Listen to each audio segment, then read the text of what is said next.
In this tutorial, I'll show you how you can level up all your McMMO skills. Do note that these farms are going to be built around the default settings in the config file, so your rates may vary. And throughout this video, I'll be using my server as it runs on the latest version of the plugin. Here's the IP if you're interested in joining. It's got grief protection, resource worlds, and no resets. But that's enough of my shameless plug, let's get on with the video. The first skill in the list is Excavation, and you'll want to look for a mangrove biome. It's not the most common biome, but trust me, the search will be worth it. The reason why this biome is perfect for your skill is mainly due to the abundance of muddy mangrove roots and mud, as these two blocks give you the most amount of XP. Once you're at a high enough level, you can activate the drilling ability to give yourself a temporary efficiency and experience boost by shift right clicking. Moving on to fishing, which really depends on how the plugin is configured. If you're playing on a server that allows AFK fishing, then simply use this farm on the screen. But on default, you cannot do that, so I'm going to show you a contraption that lets you farm the skill without worrying about the annoying overfishing message. I'll be using a slightly modified version of Vilkath's design, which I just put a block between the weighted pressure plate and the iron trapdoor, as the bobber kept phasing through the fenced hitbox. If you want the schematic for this farm, please check out his video.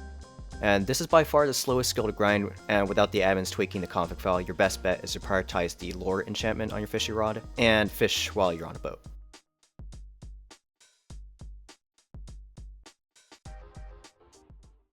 Moving on to Herbalism, which is one of the easiest skills to grind, and I will highly recommend building this near farm, as the main bottleneck is going to be the wait time for the full harvest.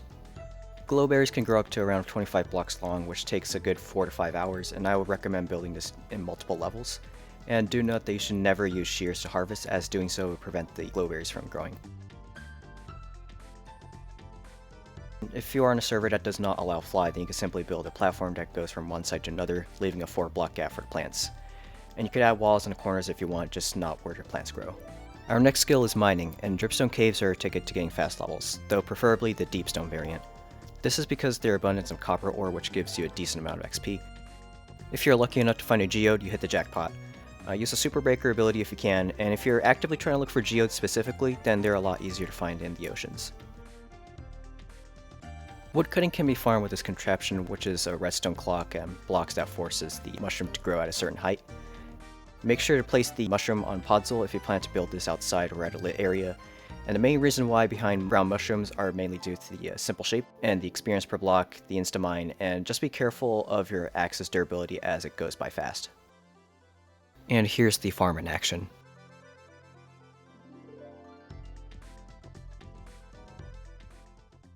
When it comes to farming archery levels, I tend to use wardens as they give a ton of XP, but finding a place for a farm is going to be a little annoying since you'll need to find a natural shrieker that is at Y level -24 or above. I'll be using a modified version of Regund's catalyst farm, which you could follow the directions in this video.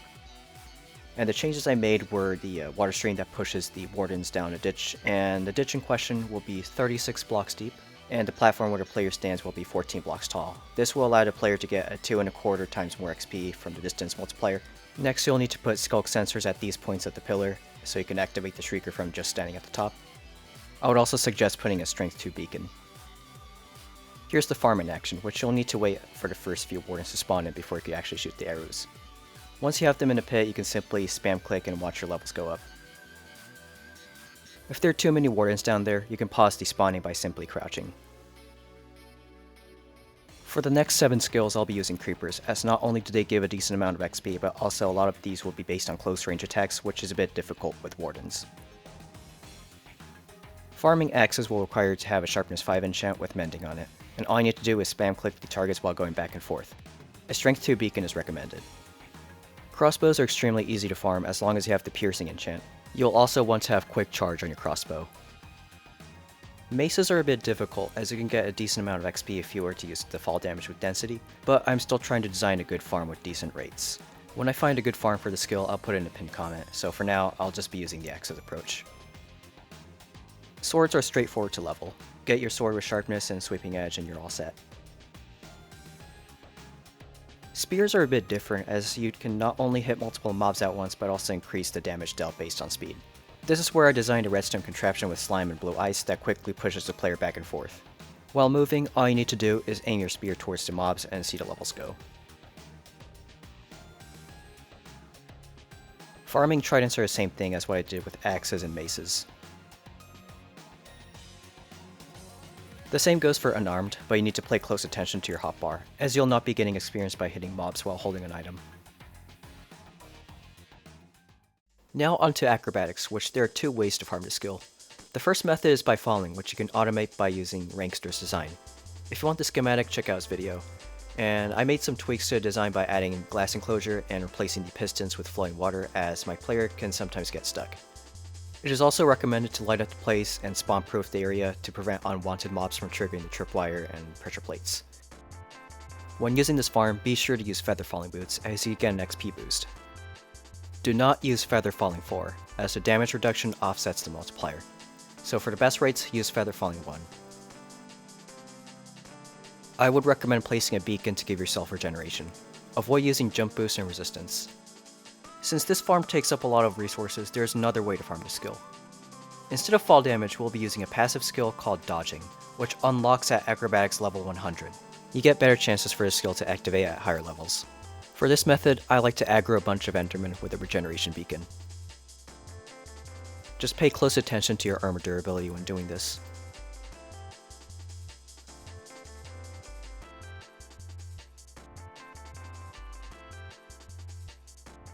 Moving on to Alchemy, which I'll be using ReytGood's Autobrewer design. If you want the build guide, check out his video. In this skill, you can only get XP from the first 4 brewing stages. You get the same amount of XP regardless of the recipe. The only changes I made were a hastily put together collection system that automatically dumps the potions.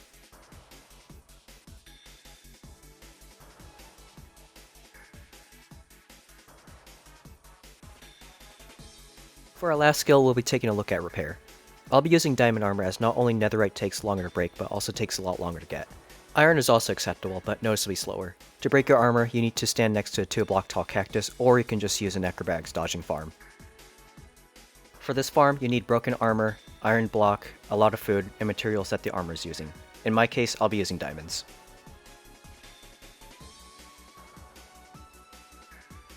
It is important to unequip your main armor, as you may lose your enchants from accidentally repairing it.